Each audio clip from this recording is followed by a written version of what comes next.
बिस्मिल्लाहिर्रहमानिर्रहीम। मोहतरम सामईन व नाज़रीन, अस्सलामु अलैकुम वरहमतुल्लाहि वबरकातुहू। मैं उम्मीद करती हूँ कि आप सब खैरियत से होंगे।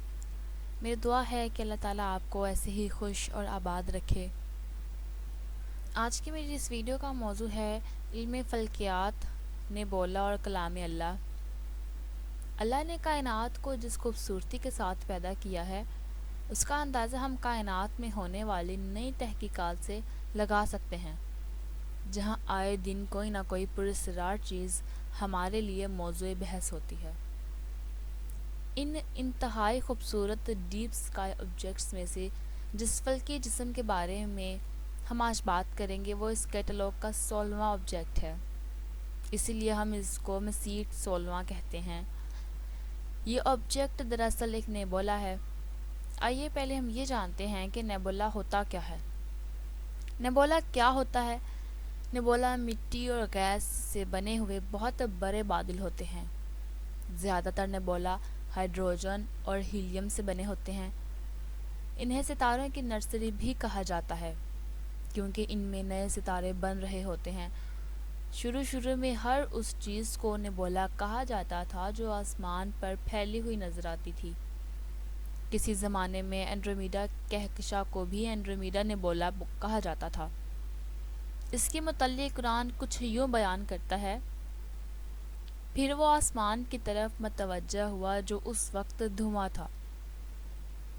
आगाज़ कायनात के मुतल्लिक़ माहिरीन फ़ल्कियात का भी यही मानना है कि बिग बैंग के बाद जो मादा कायनात में बिखरा था वो नेबुला ही की शक्ल में मौजूद था। अब बात करते हैं ऑब्जेक्ट 16 की। इस नेबुला को ईगल नेबुला भी कहा जाता है।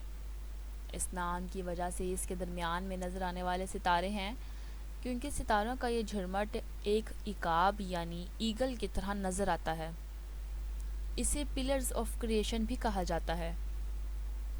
इस नेबुला की जो तस्वीर बेल टेलीस्कोप की मदद से ली गई हैं, उनमें इस नेबुला में मौजूद गर्दो गुबार के बादल नज़र आते हैं। इन बादलों में नए सितारे बनते देखे जा सकते हैं।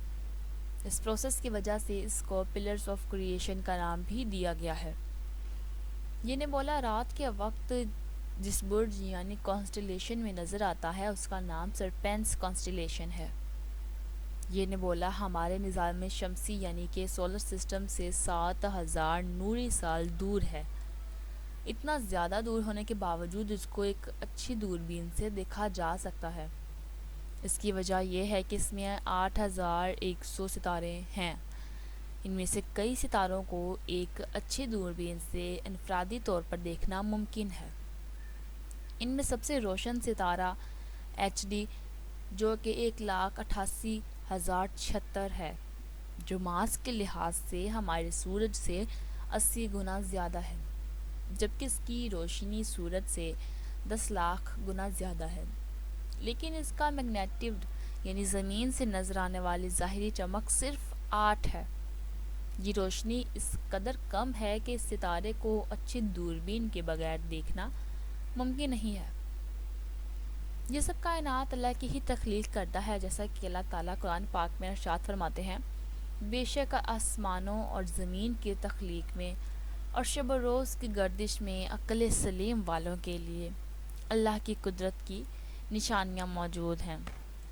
बेशक ऐसा ही है, समझने वाले समझ आते हैं। कुरान मजीद में बहुत सी बातें ऐसी हैं जो कि आज के दौर में हकीकी साबित हो रही हैं। मैं आप सबसे रिक्वेस्ट करूँगी कि इस वीडियो को ज़्यादा से ज़्यादा अपने दोस्तों के साथ या अपनी फैमिली मेम्बर्स के साथ शेयर करें।